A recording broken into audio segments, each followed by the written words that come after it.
Hello everyone. Today's topic computer system memory. तो computer में memory की जरूरत क्या है, what is the necessity of the memory in the computer system. तो आज सारा डिटेल्स हम लोग बात करेंगे।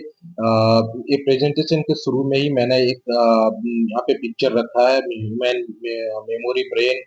और ये भी one type of memory, computer memory ये भी वन टाइप ऑफ मेमोरी है। This also one type of memory. तो वीडियो को लास्ट तक जरूर देखें। अच्छा लगे तो लाइक और सब्सक्राइब करें और आपका फीडबैक जरूर दें। क्योंकि हम लोग आपके फीडबैक से और ज्यादा से ज्यादा वीडियोस आपकी जरूरत के अनुसार हम लोग बनाएंगे। Memory is the electronic storage space where a computer keeps the instruction and data it needs access quickly. Memory जो होता है कंप्यूटर का एक इलेक्ट्रॉनिक स्टोरेज स्पेस होता है, जगह है जहाँ पे हम लोग कंप्यूटर जो है अपना इंस्ट्रक्शन और डाटा को स्टोर करके रखता है जरूरत पड़ने से। और एक्सेस क्विकली बहुत जल्दी वहां से एक्सेस करता है, मतलब वहां से रिट्राइव करता है, मतलब वहां से हम लोग प्राप्त करता है computer. It is the place where information store for immediate use. एक ऐसे जगह है जहाँ पर डाटा जो स्टोर होके रहता है फॉर इमीडिएट यूज, स्टोर होके रहता है। इंफॉर्मेशन हम जिसे कहते हैं द इंफॉर्मेशन स्टोर, इंफॉर्मेशन करने कलेक्शन ऑफ डेटा को हम इंफॉर्मेशन कहते हैं। जस्ट लाइक एग्जाम्पल, मैं आपको एग्जाम्पल देता हूँ, उदाहरण देता हूँ।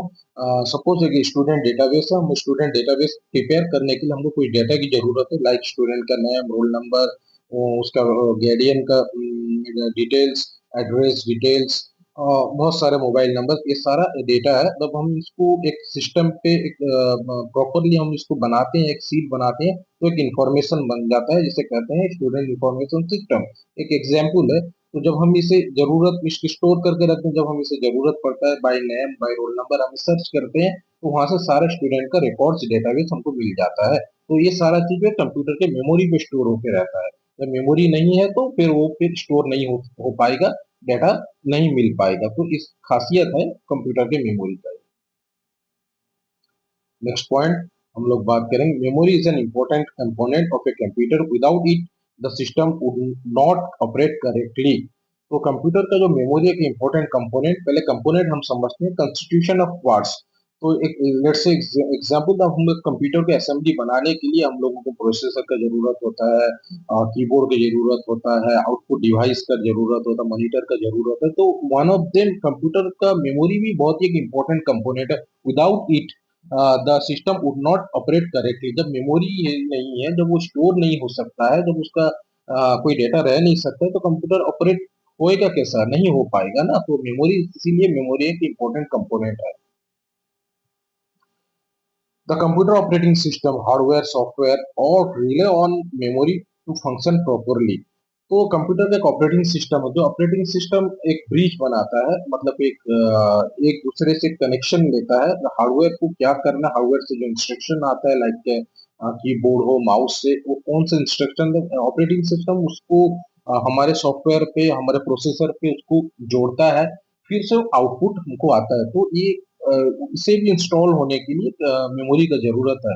तो हार्डवेयर हो, हार्डवेयर भी जो भी हम इंस्टॉल करते हैं उसके इंस्ट्रक्शन, उस हार्डवेयर डिवाइस का इंस्ट्रक्शन क्या है, वो काम क्या करेगा, तो उसे स्टोर होना है, उसको भी मेमोरी का जरूरत है। जिस तरह सॉफ्टवेयर हो, ऑफिस पैकेज हो, हम ऑफिस पैकेज में लाइक एक्सेल, पावर पॉइंट हो और वर्ड में हो, बहुत सारा काम करते हैं, तो वो एक एमएस ऑफिस पैकेज है जिसे हमको इंस्टॉल करना पड़ता है। इंस्टॉल कर वो नीड्स सम मेमोरी, तो वो कुछ मेमोरी उसको जरूरत है जहाँ पे वो इंस्टॉल होकर के अपना काम, अपना फंक्शन वो कर सके। तो सारा चीज जो है मेमोरी के सारा चीज जो है रिले करता है मेमोरी टू फंक्शन प्रॉपरली। ये सारा चीज जो है विदाउट मेमोरीज के काम नहीं कर पाएगा properly. Computer memory function similar to the human brain. Computer का जो मेमोरी फंक्शन है सिमिलर टू ह्यूमन ब्रेन, मैंने पहले स्लाइड में आपको दिखाया था। ब्रेन, ब्रेन क्या होता है, like example, real day by day example हमको क्या किए थे पास्ट में, वो सारा चीज हमारे मेमोरीज में, हमारे जहन में, हमारे जहन स्टोर होके रहता है। हमको क्या करना है, तो हम हमको इंस्ट्रक्शन देता है हमारा ब्रेन, हमारा सिक्स सेंस काम करता है, लाइक हैंड, फिंगर, आईज, कोई भी चीज को जो है इंस्ट्रक्शन हमारे ब्रेन से, मेमोरी से हमको मिलता है उनको क्या करना है। तो उसी तरीके का कंप्यूटर क्या करेगा और उसका आउटपुट क्या आएगा, वो सारा चीज जो है ब्रेन पे, कंप्यूटर का ब्रेन सिमिलर टू उसको कह सकते हैं ह्यूमन ब्रेन के जैसा वो है। वहाँ पे सब चीज स्टोर होके रहता है, इंफॉर्मेशन, इंस्ट्रक्शन भी रहता है क्या करना है। It's act as storage unit और device where data to be process instruction necessary for processing are kept. कौन सा इंस्ट्रक्शन देना है, कौन से इंस्ट्रक्शन पे काम करे, वो सारा चीज जो है मेमोरी पे स्टोर होके रहता है। Both input and output data can be stored in the memory. जो भी इनपुट डाटा हो, लाइक हम लोग को कुछ भी इनपुट देना है, सपोज डेटाबेस से हमको डाटा को रिट्राइव करना है स्टूडेंट मैनेजमेंट सिस्टम से, तो हम उसको इनपुट से लाइक रोल नंबर से सर्च करते हैं, तो वो भी स्टोर होके रहता है।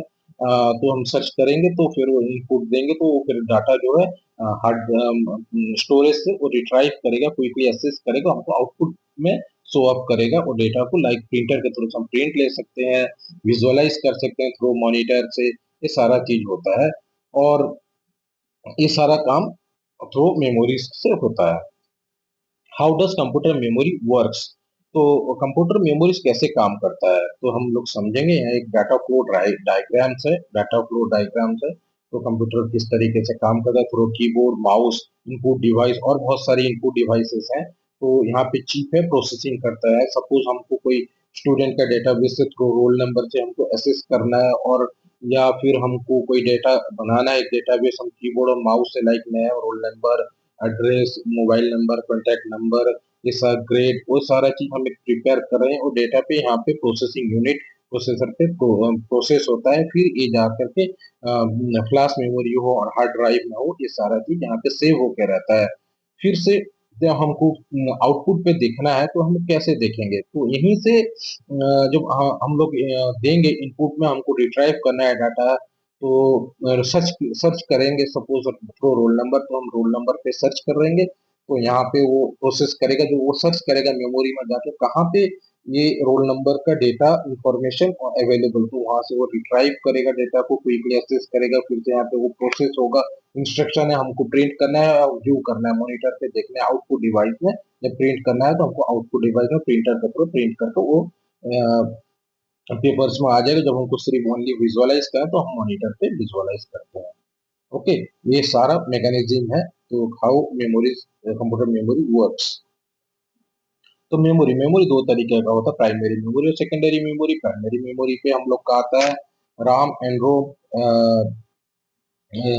रैंडम एक्सेस मेमोरी और रीड ओनली मेमोरी। तो रैंडम एक्सेस मेमोरी जो क्विकली काम करता है, और वो वोलेटाइल मेमोरी होता है, जो काम करते वक्त हम लोग उसको परमानेंट सेव करते हैं, अदरवाइज जब हम अनसेफ रखते हैं तो वो वहां से वोलाटाइल मतलब मिट जाता है वो डेटा और नहीं मिलेगा हमको। तो हाउएवर जैसा भी हो, हमको आफ्टर हम लोग का वर्कआउट करने के बाद में कंप्यूटर हमको उसको सेव करके सेकेंडरी स्टोरेज में हमको उसको स्टोर करके रखना पड़ता है। और तो रैम को जो है दो कैटेगरी में डिवाइड किया गया है, विभक्त किया गया है, एस राम, डी रैम। तो डी रैम को फिर से कैटेगरी में यहाँ पे डिवाइड किया गया, H D RAM, D D R, H D RAM, R D RAM. तो D D R RAM, D D R को तो वो पांच कैटेगरी में हम डिवाइड किया, D D R one, D D R two, D D R three, D D R four, up to D D R five तक है। Read only memory, M ROM, E pro, P ROM, E ROM, E प्रोम, ये सारा रोम read only memory, सिर्फ हम उसे इस memory पे देख सकते हैं।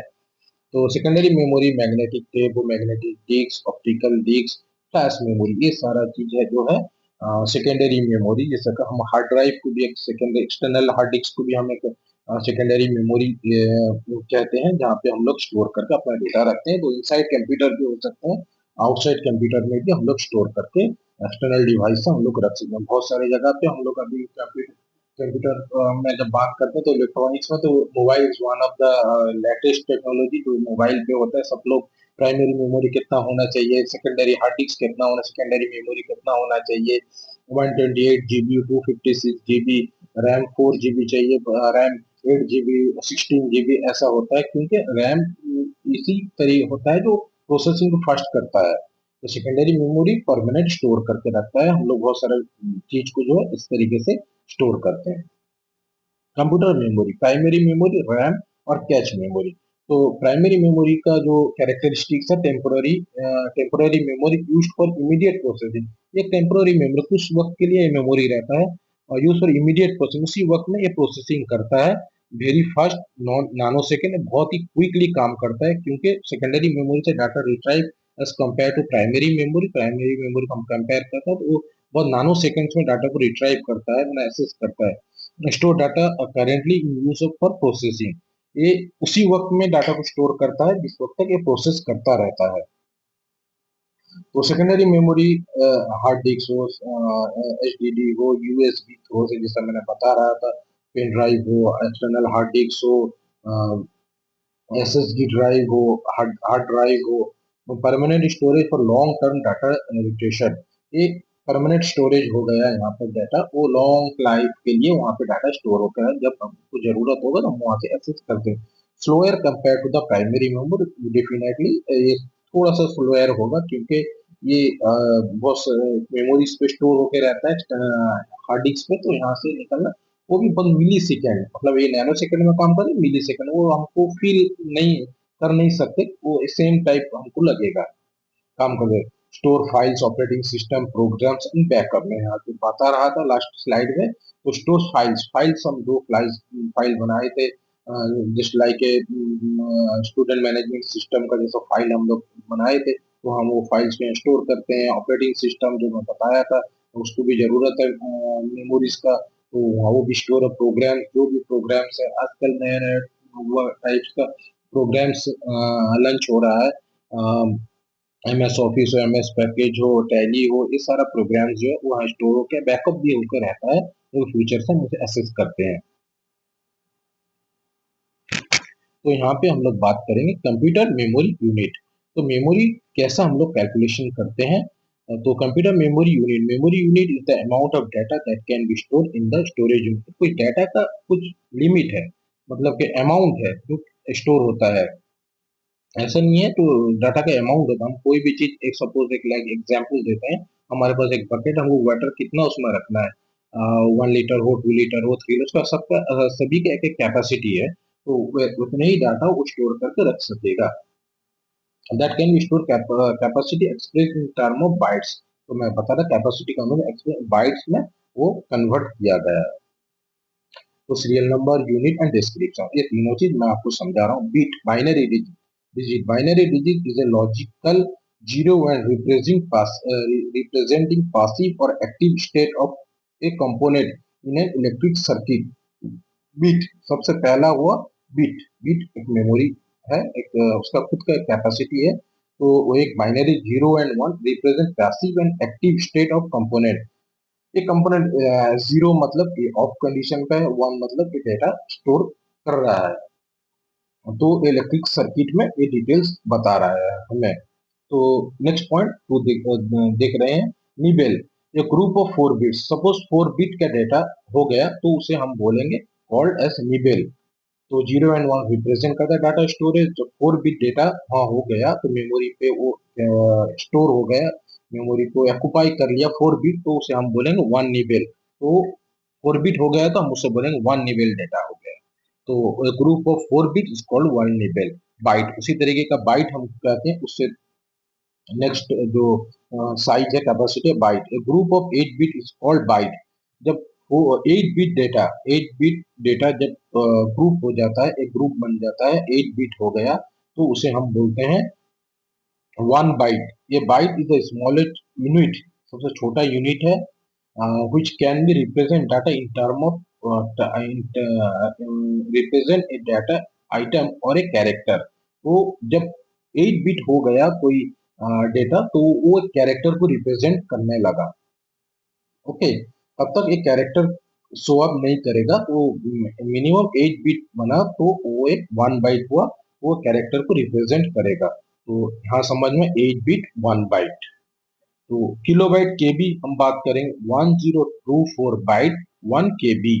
जब 1024 बाइट बन गया, हमारे मेमोरी पे जगह ले लिएगा, 1024 बाइट्स का जब स्पेस ले लिया, तो वो उसे हम बोलेंगे 1 किलोबाइट डेटा बन गया। तो ये कन्वर्शन है। तो मेगाबाइट, एमबी किसे कहते हैं, 1024 KB is equal to 1 MB। 1 MB is equal to 1024 KB। तो 1 MB कब बनेगा, जब 1024 KB का डाटा स्टोर हो गया, तो हम उसे बोलेंगे 1 MB डाटा हमारा हो गया है। तो उसी जीबी, गीगाबाइट, 1 GB डाटा। तो 1 GB डाटा कब बनेगा? जब 1024 MB ऑक्यूपाई हो जाएगा, जब वो स्पेस ले लिया, स्टोरेज ले लिया, तो हम उसे बोले 1 GB डाटा हम लोग का स्टोर होके रह गया यहाँ पे हमारे मेमोरी पे, computer memory. Terabyte, terabyte TB हम उसको बोलते हैं। अभी लैपटॉप, कंप्यूटर हो, लैपटॉप हो, नोटबुक हो, एंड्रॉयड मोबाइल हो, सब में सब में अभी आ रहा है 500 GB, 200 GB, 256 GB, इस तरीके का आता है स्टोरेज। तो उसी जीबी हम बात कर, इसी तरीके से जीबी हम बता 1 GB 1024 MB।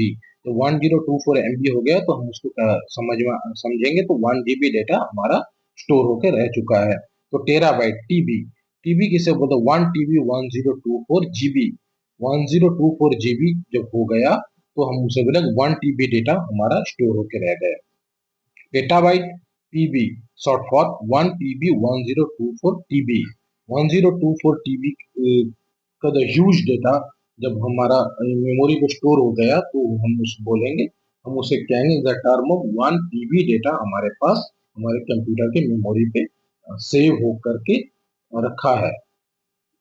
These are the categories of the memory। तो स्मॉलेस्ट फ्रॉम, सबसे छोटा बीट से शुरू किया, nibble, byte, kilobyte, megabyte, gigabyte, terabyte, petabyte. तो KB, MB, GB, TB, TB, ये सारे टर्म से हम लोग बहुत ही एक्वेंटेड है। Thank you. आपको कैसा लगा वीडियो? जरूर आप कमेंट्स करके हमें आपका सजेशन दें। Thank you everyone, stay with us नए नए टॉपिक, नए नए वीडियोस के लिए computer related. Thank you everyone.